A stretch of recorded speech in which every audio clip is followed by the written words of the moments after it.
Sabing ano nga yun? Ano bang bibilin mo? Oh. Ano bang gagawin ko? Lahat ng mga kaibigan ko naninigarilyo. Ako na lang yung hindi.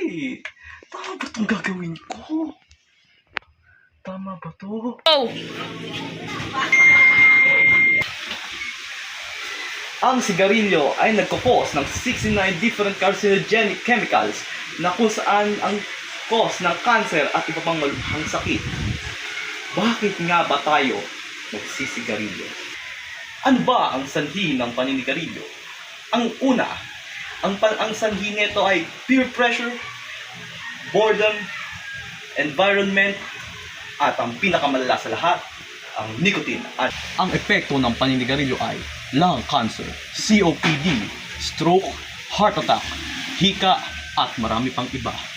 Dito sa Pilipinas, mayroong higit na 15 million na users ng sigarilyo at kabilang dito ay ang mga kabataan.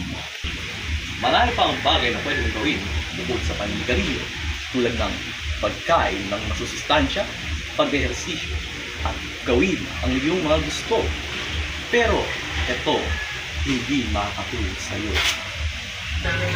O yan o, may bibiling ka ba? Kanina ka pa dyan. Ay, wala po.